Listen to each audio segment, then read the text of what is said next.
ఈనాడు ప్రపంచ చైల్డ్ మొత్తం మీద ఈ రోజున జూన్ 12వ తారీఖు ప్రపంచం మొత్తంలో ఎక్కడా కూడా చిన్నపిల్లలు లేబర్ని సెలబ్రేట్ చేసుకున్న సందర్భంగా మనకి డిస్ట్రిక్ట్ లెవెల్లో చైల్డ్ లేబర్ ఆఫీసర్ గారు ఉన్నారు, యోహాన్ గారు. మన మధ్యకి ఇప్పుడు డిస్ట్రిక్ట్ లీగల్ సర్వీసెస్ అథారిటీ ఇంతకుముందు పద్మావతి మేడం గారు వచ్చారు కదా, ఆ ప్లేస్లో సార్ కొత్తగా మనకి ఇచ్చేశారు. వారు కూడా మీ సమక్షంలోకి వచ్చారు.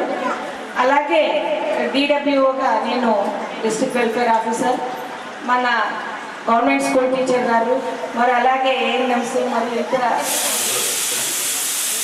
సూపర్వైజర్ గారు, మరి హెల్త్ డిపార్ట్మెంట్ నుంచి ఏఎన్ఎంస్, ఐసిపిఎస్ నుంచి ICPS team, DCPO, child protection office వాళ్ళ తరఫున నుంచి ప్రియదర్శిని, మీరందరూ కూడా ఇక్కడ ఉన్నారు. అంటే డిస్ట్రిక్ట్ వెల్ఫేర్ ఆఫీసర్ అంటే మా దగ్గర గర్భిణీలు, బాలింతలు, పిల్లలు, వృద్ధులు, అవి అపాహిత అంటే డిజేబుల్ పిల్లలు అంటే అభితరంతో ఉన్నవారు, వీరందరూ పుట్టిన కాడి నుంచి చనిపోయి సమాధి అయ్యేదాకా కూడా వాళ్ళందరూ బాగోగులు చూసేదే మా యొక్క డిపార్ట్మెంట్. మా డిపార్ట్మెంట్ కింద అంగన్వాడీలు 1500 అంగన్వాడీలు పిల్లలు పుట్టిన కాడి నుంచి 18 సంవత్సరాల దాకా ఎటువంటి వారికి అపాయం జరగకుండా ఉండడానికి ఐసిపిఎస్ ఉంది, వారి రక్షణ కోసం ఐసిపిఎస్ ఉంది. పిల్లల రక్షణ, పోషణ మరియు వాళ్ళ చదువు, ఆరోగ్యానికి సంబంధించి పోరాడుతుంటారు. వారికి ఎటువంటి ఇబ్బందులు కలిగినా వెంటనే వారిని ప్రభుత్వం దృష్టికి తీసుకొచ్చి సంబంధిత హాస్టల్స్లలో వేస్తుంటారు. డబ్బున్న వాళ్ళు, లేని వాళ్ళతో ప్రమేయం లేకుండా కూడా పిల్లలకి ఏదైనా అపాయం జరిగితే ఇమ్మీడియట్గా వాళ్ళు మన హోమ్స్ 5 హోమ్స్ ఉన్నాయి జిల్లాలో, ఆ హోమ్స్లో తెచ్చేస్తారు. 10వ తరగతి దాకా మా దగ్గర చదువుతారు. ఇంటర్మీడియట్ కేజీవి స్కూళ్ళలో చదివిస్తాం. పాలిటెక్నిక్ కాలేజ్ గవర్నమెంట్ మాదే డిపార్ట్మెంట్ ఉంది, హైదరాబాద్లో చదివిస్తాం. ఇంజనీరింగ్ కాలేజ్ కూడా మాకు సంబంధించి మా రికమెండేషన్స్తో ఇంజనీరింగ్ కూడా చేసి ఉద్యోగాలు చేసే పిల్లలు కూడా మా దగ్గర అనాథ బాలికలకి, బాలులకి, మగపిల్లలకి లేదు, ఓన్లీ బాలికలకు మాత్రమే ఇవన్నీ కూడా ఏర్పాట్లు మా దగ్గర ఉంటాయి. రీసెంట్గా మన దగ్గర కరోనా సమయం నుంచి తల్లిదండ్రులు చనిపోయిన పిల్లల్ని వారికి మేము నెలకి 4000 చొప్పున, సంవత్సరానికి 36,000 రూపాయల చొప్పున మేము తల్లిదండ్రులు పోయిన పిల్లలకి మేము వారి పేరున ఎప్పుడైతే వాళ్ళు గవర్నమెంట్ హాస్టల్స్లో లేకుండా అమ్మమ్మ నాన్నమ్మల దగ్గర చదువుకుంటుంటే వారి అకౌంట్లోకి వేస్తాం. ఇదే కాకుండా అంగన్వాడీ కేంద్రంలో గర్భిణికి, బాలింతకి మొత్తానికి మనము గర్భిణీలకి కోడిగుడ్డు, పాలు, పప్పులు, మధ్యాహ్నం, అలాగే బాలింతలకి, అలాగే 3 ఏళ్ల లోపు పిల్లలకి కోడిగుడ్డు రోజు అరగదు కాబట్టి వారికి మొత్తానికి మనము 18 గుడ్లు ఇస్తాం నెలకి, ఎందుకంటే 30 గుడ్లు వాళ్ళకి. అలాగే 3 ఏళ్ళ నుంచి 6 ఏళ్ళ పిల్లలకి అంగన్వాడీకి వచ్చే పిల్లలకి మొత్తం గుడ్లు వేస్తాము, 30 గుడ్లు వస్తాయి. కాకపోతే మనకేంటంటే సప్లైని బట్టి ఎట్లాగైతే మనకి పై అధికారులు స్టేట్ ఆఫీస్ నుంచి ఒక్కొక్క జిల్లాకి సప్లై చేస్తారు, అక్కడి నుంచి అంగన్వాడీ కేంద్రానికి నేరుగా వస్తాయి. వాళ్ళకి కూడా ఎప్పటికప్పుడు వాళ్ళు ఐడీస్ అంటే పంపించి ఇన్ఫర్మేషన్ ఏం కమాడిటీస్ వస్తున్నాయో మనం ఎప్పుడైనా ఎవరైనా కూడా చూసుకోవచ్చు, ఆ కమాడిటీస్ ఏమేమో చూడొచ్చు. ఈ రకంగా పౌష్టికాహారం ఇవ్వడమే కాకుండా పూర్వ ప్రాథమిక విద్య మీద ఎక్కువ మేము శ్రద్ధ వహిస్తున్నాం. ఇప్పుడు ఇందాక దాకా మన చిన్న పిల్లలు వాళ్ళ పేరు, వాళ్ళ బస్తీ పేరు, వాళ్ళ అమ్మ నాన్న పేర్లు, అలాగే పాటలు, శ్లోకాలు, పద్యాలు అన్నీ కూడా ఒక్కొక్క అంగన్వాడీ సెంటర్లో నేర్చుకుంటుంటారు. నిన్ననే మనము బడిబాట కింద పిల్లల్ని మళ్ళా స్కూల్కి వచ్చేయడానికి అట్రాక్టివ్గా తయారు చేసుకున్నాం. అమ్మ మాట, అంగన్వాడీ పాట. అమ్మ తర్వాత 2వ గురువు ఎవరు? అంగన్వాడీ టీచర్. సో ఈ విధంగా మనము ప్రీ స్కూల్ ఎక్కువగా ఇంపార్టెన్స్ ఇచ్చుకుంటా, దాని ప్రాముఖ్యత తెలుపుకుంటా మనము పెంచుకుంటూ పోతున్నాం. ఇది మా క్లుప్తంగా మా యొక్క ఐసిడిఎస్ సంబంధించి. ఈ విధంగా 18 ఏళ్ల లోపల పిల్లల రక్షణే కాకుండా 18 ఏళ్ల తర్వాత వాళ్ళకు కూడా స్త్రీ మనము మిషన్ శక్తి అని ఒక పథకం ఉంది. 181 నెంబర్ తెలుసా మీకు ఎవరికైనా? స్త్రీలకు సంబంధించిన ఏమైనా సమస్య వస్తే 18 ఏళ్ల తర్వాత వాళ్ళకి ఏమైనా సమస్యలు వస్తే ఆ నెంబర్కి కాల్ చేయాలి. పిల్లలకు సమస్య వస్తే ఏ నెంబర్ కాల్ చేయాలి ఐడియా ఉందా? बच्चों के लिए कोई तकलीफ हुआ तो कौन से नंबर पर कॉल करना जी? పిల్లల సమస్యలకి ఏ నెంబర్ కాల్ చేయాలి? ఇప్పుడు ఒక పిల్లడు ఉన్నాడు, ఎవరో వాడిని కొడుతున్నారు, వాడికి ఏదో అపాయం జరుగుతుంది, నీకు వెంటనే ఒక టోల్ ఫ్రీ నెంబర్ ఉంది, నీకు వితౌట్ ఎనీ సింగిల్ పాయ్ కాకుండా 1098కి కాల్ చేయొచ్చు. 1098. అదే పెద్దవాళ్ళు ఉన్నారు, ఒక ఆవిడ్ని వాళ్ళ భర్తే కావచ్చు, ఇంటి వాళ్ళే కావచ్చు, బయట వాళ్ళే కావచ్చు, భయంకరంగా కొడుతున్నారు, హింసిస్తున్నారు, మీరు ఏం చేయనక్కర్లా, జస్ట్ 181 కాల్ చేస్తే చాలు, వాళ్ళు వచ్చి వెహికల్ వేసుకొని పోతారు. తెలుసా? కొన్ని సమస్యలకి మనం ఏమీ చేయనక్కర్లేదు, మనకేం న్యాయ పైసా ఖర్చు ఉండదు. కనీసం వారి దృష్టికి తీసుకెళ్తే ఆమెకు అక్కడి నుంచి అయినా ఉపశమనం కలగడానికి ట్రై చేస్తారు. సో ఈ విధంగా మా పథకాలన్నీ ఉన్నాయి. ఈరోజు మనము చైల్డ్ లేబర్ అంటే ఎవరైతే 18 ఏళ్ల లోపు పిల్లలు ఉంటారో, చిన్న పిల్లలు, చిన్న చేతులు, చాలామంది బోధన్ నుంచి ఇటు సైడ్ ఈ బెల్ట్ అంతా మనకి ఎక్కువగా అక్కడక్కడ చైల్డ్ లేబర్ కనిపిస్తూ ఉండకుండా అనవసరంగా వాడు एर्निंग कैपेसिटी मुंदे पड़िपोतुंदी. जिस्मानी हालत सही रहना, अच्छा पढ़ लिख के 20 साल के बाद काम पे लगा, क्या होगा? बच्चे की दिमागी तौर पे और जिस्मानी तौर पे दोनों भी तरीके से वो कमजोर रहता, कमा नहीं सकता. जैसे कि 20 साल आए तक वो डल हो जाता और काम नहीं कर सकता.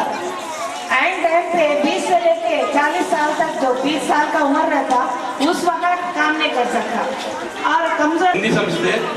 ओके. मैं साथ परमिशन लेके 2 मिनट बात करता हूँ, ज़्यादा नहीं है.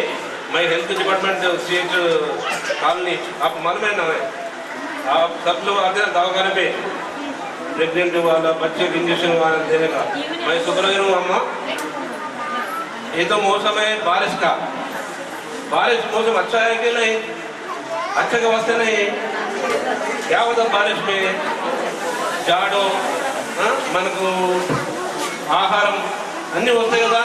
వర్షాకాలం మంచిది, बारिश का मौसम अच्छा है. बारिश गिरे तो अपने को खाने को मिलता, जाड़ा आता, सब कुछ आता. बारिश नहीं तो कुछ भी नहीं. तो बारिश अच्छा है, मगर बारिश गिरने वास्ते पानी जमा होता. तो पानी जमा होने का चीज़ों में खैरा, एक कूलरा और इतने पानी में भी मच्छर पैदा होता.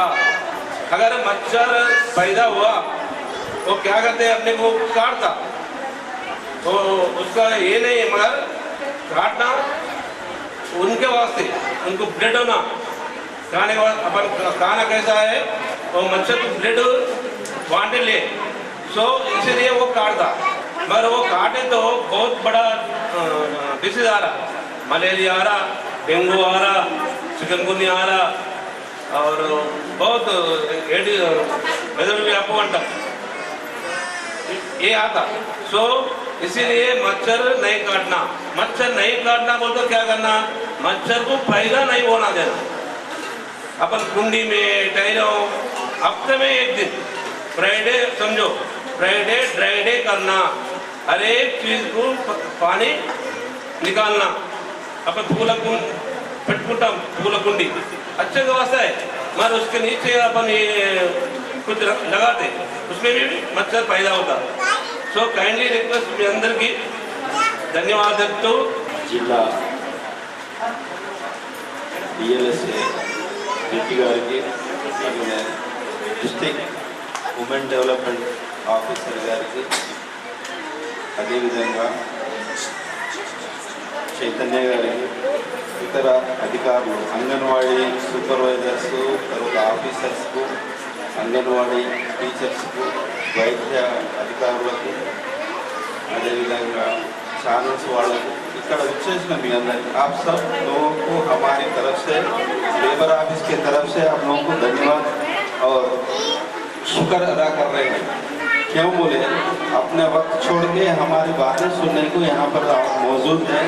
आप लोगों को हम शुक्र अदा कर रहे हैं. और हम जो बात करना है उर्दू में है, आज का दिन क्या है बोले तो अपने बच्चों को वर्कर नहीं बनाने का है. आज से एक आप लोगों से मेरी हदबंद गुजारिश है, अपने बच्चों को लेबर बनाने का कोशिश नहीं करते हुए, गवर्नमेंट जो अपन को फैसिलिटीज दे रहे, अपन को जो देना है गवर्नमेंट से, जो भी आता है स्कूल, एजुकेशन और हेल्थ और जो गवर्नमेंट से आता स्कॉलरशिप्स, ऐसे जो भी रहता है वो लेना। తెలుగులో ఏంటంటే ఇవాళ మన పిల్లలను బడికి పంపించి వాళ్ళను కార్మికులుగా చేయకుండా ఉండాలి అనేది ప్రభుత్వం యొక్క ఉద్దేశం కాబట్టి ప్రభుత్వం ఏం చేస్తుందంటే ప్రతి చిన్న పిల్లగాడు ప్రతి 18 ఏళ్ల లోపల ఉన్న ప్రతి వాళ్ళను కూడా ఉచిత విద్య ఇస్తూ, ఉచిత వైద్యం ఇస్తూ, వాళ్ళకు కావలసిన పౌష్టిక ఆహారం ఇస్తూ ఈ దేశం యొక్క మంచి పౌరులను తయారు చేయాలనే ఒక మంచి ఉద్దేశంతో ఉంది. కానీ మనం ఏం చేస్తామంటే మన పరిస్థితులకు అనుకూలంగా మనం పిల్లలను బడికి పంపకుండా పిల్లలను మనం ఏం చేస్తామంటే పనికి పంపిస్తుంటాము. కానీ ఇక్కడ శ్రమ దోపిడీ జరిగి మినిమం వేజ్ తగ్గిస్తూ వాళ్ళతో ఎక్కువ టైం పని చేయించుకుంటారు. కాబట్టి చైల్డ్ లేబర్ యాక్ట్ ప్రకారం ఏంటిదంటే తల్లిదండ్రులు కూడా బాధ్యులే. కాబట్టి తల్లిదండ్రులు కూడా మీ పిల్లలను బడికి పంపించే ఏర్పాటు చేయాలని. బడికి వెళ్ళని పిల్లలకు అనేక చెడ్డ అలవాట్లు అవుతాయి. వాళ్ళు బయటకు వెళ్ళి ఏం చేస్తారో పని చేస్తారా, లేకుంటే వేరే వేరే రకమైనటువంటి అలవాట్లకు లోనైతే దేశం యొక్క శక్తి, హ్యూమన్ రిసోర్స్ మొత్తం చెడిపోతుంది. కాబట్టి మీతో నా రిక్వెస్ట్ ఏంటిదంటే మీ పిల్లలను, మీ పక్కకున్న పిల్లలను, మీకు తెలిసిన పిల్లలను, మీ కుటుంబ సభ్యులకు ఎవరైతే బంధుత్వం ఉండదో వాళ్ళకు కూడా, అంటే ఒకరి ద్వారా ఇంకొకరికి అట్లా చెప్తూ మీ పిల్లలను తప్పనిసరి బడికి పంపించే ఏర్పాటు చేస్తూ, తప్పనిసరి పిల్లలను కార్మికులుగా చేయకూడదు అని చెప్తూ మీ అందరికీ మా రిక్వెస్ట్ చేస్తున్నాం. లేబర్ ఆఫీస్ తరఫున, మా అధికారులందరి తరఫున, గౌరవ కలెక్టర్ గారి తరఫున, గౌరవ లైన్ డిపార్ట్మెంట్స్ ఉంటాయి. దీంట్లో అన్ని డిపార్ట్మెంట్స్ కూడా, అంటే మెడికల్ డిపార్ట్మెంట్ కావచ్చు, పోలీస్ డిపార్ట్మెంట్ కావచ్చు, లేబర్ డిపార్ట్మెంట్ కావచ్చు, జ్యుడిషియరీ కావచ్చు, ఉమెన్ డెవలప్మెంట్ కావచ్చు, చేపట్టి విద్య ఇస్తుంది. ఇది సద్వినియోగం చేస్తూ మన పిల్లలను భావి భారత పౌరులుగా తీర్చిదిద్దే ఒక బృహత్తర కార్యక్రమాన్ని మనం భుజాన్ని వేసుకొని ముందుకు నడిచి ఈ జిల్లా యొక్క ఔన్నత్యాన్ని మనం పెంచాలని ఈ మంచి సమయం మాకు ఇచ్చినందుకు మీ అందరికీ ధన్యవాదాలు. వచ్చిన మీకు అందరికీ వివరంగా తెలియజేశారు గౌరవనీయులైన కార్యక్రమంలో పాల్గొన్న అందరికీ ముందుగా నమస్కారం. ఈరోజు world day against child labour, అంటే పిల్లలను ముందుకు పంపాలి, వాళ్ళను ఎలాంటి కార్మికులుగా వాళ్ళను తయారు చేయకూడదు అన్న ఉద్దేశంతో ప్రపంచవ్యాప్తంగా ఈరోజు జరుపుకుంటున్నాము. ఇంత పిల్లలను ఎందుకు మనం అడిగి పెడుతున్నారు అంటే బేసిక్గా పేదరికం, ఇంట్లో నడవని పరిస్థితి. అప్పుడున్న అవసరాలకు మన పిల్లలను చాలామంది యుక్త వయసులో 10-11 సంవత్సరాలు ఉన్న పిల్లలను ఫ్యాక్టరీలో కానీ అక్కడ కానీ మనం జాయిన్ చేస్తున్నాం. చాలామంది మనం చాలా మటుకు చూస్తున్నాం. ఎంత ప్రభుత్వం ఎంత ఇరాడికేట్ చేసినా కూడా ఆర్థిక పరిస్థితులకు అనుగుణంగా పేరెంట్స్ కూడా ఫ్యాక్టరీస్కి పంపడం వల్ల ఏదో కొట్టుకోనడుస్తున్న ఉద్దేశంతో చేస్తున్నారు. కానీ దానివల్ల ఆ పిల్లవాడి భవిష్యత్తు ఎంతవరకు నాశనం ఖరాబ్ అవుతుంది అనేది మనం ఆలోచించాలి. ఎందుకంటే చదువుకున్న వ్యక్తికి ఉన్న భవిష్యత్తు కార్మికులుగా చిన్న వయసులో చేస్తే అతని భవిష్యత్తు చాలా తేడా ఉంటుంది. చిన్న వయసులో కార్మికులుగా చేస్తే జీవితాంతం అదే కార్మికులు ఇంకా దానికన్నా ఎదుగుదల ఉంటుంది 100%. అదే కనుక చదువుకున్న విద్యార్థి అయితే తప్పకుండా ఫ్యూచర్ బాగుంటుంది. సో మనం ఏంటంటే మన పరిస్థితి ఎలా ఉన్నా కూడా పేరెంట్స్గా బాధ్యత తీసుకొని మన కుటుంబాన్ని ఎలా తీసుకోవాలి, కానీ పిల్లలను కార్మికులుగా తయారు చేయకూడదు. నిజామాబాద్లో నాకు తెలిసి చాలా ఫ్యాక్టరీస్ ఉన్నట్టు విన్నాను. సో లేబర్ ఆఫీసర్ గారు ఉన్నారు కాబట్టి వాళ్ళ దగ్గర ఉన్న పరిధిలో ఉన్న ఎలాంటి ఫ్యాక్టరీస్లో ఉన్నా కూడా అలాంటి చిల్డ్రన్ జైన్ కాకుండా జైన్ అవుతే కూడా కేసెస్ పెట్టే విధంగా లేబర్ ఆఫీసర్ గారు కూడా బాగా పనిచేస్తున్నారు. సో అలా ఎవరైనా మీరు కనుక ఎవరైనా మీ కాలనీలో కంటే ఎవరైనా పిల్లలు ఇలా పనిచేస్తే మీరు కొద్దిగా ధైర్యం చేసి ముందుకు వస్తే ఆ పిల్లల భవిష్యత్తు మనం తీర్చిదిద్దచ్చు. అంటే కొద్దిగా కష్టమే కావచ్చు, ఎందుకంటే పక్కన ఇంటి పక్కన పిల్లవాడిని మనం కంప్లైంట్ చేయడం అంటే అనుకుంటాం, కానీ అతని భవిష్యత్తు చాలా అవసరం. అదేవిధంగా ఇప్పుడు అంగన్వాడీ కేంద్రం నేను కొత్తగా వచ్చాను. బేసిక్గా నేను అంగన్వాడీ కేంద్రానికి విజిట్ చేయాలనుకుంటున్నాను. అనుకోకుండా ఈరోజు ఈ విధంగా రావడం జరిగింది. సో ఇక్కడ చాలామంది పిల్లలు ఇక జాయిన్ అవుతున్నట్టుగా చూస్తున్నాను. ఈరోజు మొదటి రోజు అనుకుంటాం స్కూల్ స్టార్ట్ అవుతుంది. సో మీ పిల్లలను ఇదే విధంగా ప్రోత్సహించడమ్మా, పిల్లలను చదివించండి. ఎందుకంటే మేము కూడా స్లమ్స్ నుంచి వచ్చాను, నేను ఎక్కడి నుంచి పెరిగాను, నేను స్లమ్ నుంచి పెరిగాను. మేము మా ఇంటి దగ్గర కూడా ఇలాంటి అంగన్వాడీ కేంద్రాలు నేను చూశాను. పిల్లలు అలా చదువుకున్న వాళ్ళు తప్పకుండా భవిష్యత్తు చాలా మెరుగ్గా ఉన్నారు. పెద్ద పెద్ద ఆఫీసులు అయిన వాళ్ళు ఉన్నారు. కొద్దిగా ప్రోత్సహిస్తే పిల్లలను చిన్న వయసులో వాళ్ళు తప్పకుండా వాళ్ళ ఎదుగుదల, మీ పిల్లలు కూడా పెద్ద ఆఫీసర్లు అవుతారు, తప్పకుండా ఉన్నత స్థాయిలో ఉంటారు.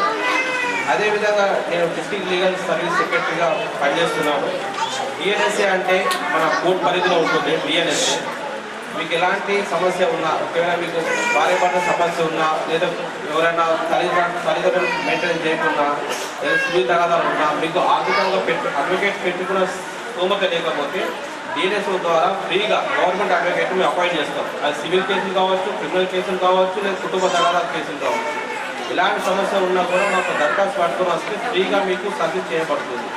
అదేవిధంగా మీకు ఎంఆర్ఓ ఆఫీస్లో కావచ్చు, ఆర్డీఓ ఆఫీస్లో కావచ్చు, కలెక్టర్ ఆఫీస్లో కావచ్చు, ఏమైనా సమస్య ఉన్నా కూడా ఒక దరఖాస్తు పట్టుకొని వచ్చి డిఎన్ఎస్ ఆఫీస్లో ఇస్తే తప్పకుండా సంబంధించిన అధికారులకు నోటీస్ చేసి ఆ పని ఎందుకు జరగట్లేదు కూడా మేము చూసుకుంటాం. అవి కూడా చేసే విధంగా చూస్తాం. సో మీరు ఈ డిఎన్ఎస్ ఆఫీసుని మీరు తప్పకుండా వినియోగించుకోవాలి. ఎందుకంటే ఫ్రీ సర్వీసు, ఎలాంటి ఎలాంటి అప్లికేట్ ఫీజు కానీ ఎలాంటి ఏమి ఉండదు, గవర్నమెంట్ కోర్టు ఫీజు కూడా ఏమి ఉండదు, ఫ్రీగా చేయబడుతుంది. అదేవిధంగా ఈ కార్యక్రమంలో ఇన్వైట్ చేసినందుకు మీ అందరికీ ధన్యవాదాలు. క్వశ్చన్ రైజ్ చేసేదో మన దగ్గర 276 రైస్ మిల్స్ ఉంటాయి. తర్వాత ఒక 2 పెద్ద ఇండస్ట్రీస్ ఉంటాయి. ఇప్పుడు ఒక చిప్స్ ఫ్యాక్టరీ నడుస్తుంది. అదేవిధంగా బీడీ ఇండస్ట్రీ కూడా పెద్ద ఉంటుంది. దాదాపు మన దగ్గర 5 crore people, 5 lakh people sir ఇక్కడ ఎంప్లాయీస్ వర్కర్స్గా ఉంటారు. అన్ని రంగాలలో షాప్స్లో కావచ్చు, బీడీ కంపెనీస్లో కావచ్చు, హమాలీస్ కావచ్చు, తర్వాత building and other construction workers యాక్ట్లో కావచ్చు, ఇట్లా వివిధ రకాలుగా మనకు 5 లక్షల మంది వర్కర్స్ ఉంటారు సార్. అయితే మా గౌరవ డిప్యూటీ కమిషనర్ గారు కానీ ఇతర అధికారులను కానీ మేము రెగ్యులర్ చెక్ చేస్తూ సంస్థలలో కానీ ఫ్యాక్టరీస్లలో కానీ వేరే ఇతరత్ర పనిచేయకుండా చూడడానికి మేము ఎప్పుడు రెగ్యులర్గా ఇన్స్పెక్షన్ చేస్తూ ఉంటాం సార్. అయితే 18 years లోపల ఉన్న పిల్లలు ఎక్కడ కూడా కంపెనీస్లో లేకుండా యాజమాన్యంతో మేము ఎప్పుడు ఇంటరాక్ట్ అవుతూ వాళ్ళను మోటివేషన్ చేస్తూ ఉంటాం సార్. అయితే షాప్స్లలో కూడా మేము వెళ్ళి ఆ స్టిక్కర్స్ అంటబెట్టి వాళ్ళకు మోటివేషన్ చేసి చిన్నపిల్లలు పనులు ఉండకుండా చూసే రెస్పాన్సిబిలిటీ తీసుకొని అంటే ఈ లైన్ డిపార్ట్మెంట్స్ ఉన్నాయి సార్, ఆ వాటిని కూడా మేము కలుస్తూ వాళ్ళ ద్వారా కూడా ఈ చైల్డ్ లేబర్ యొక్క వ్యవస్థను తగ్గించి లేకుండా చేయాలనే ఒక టార్గెట్తో పనిచేస్తున్నాం సార్. అది మీకు తెలియజేయడానికి నేను సంతోషపడుతున్నాను. Thank you sir.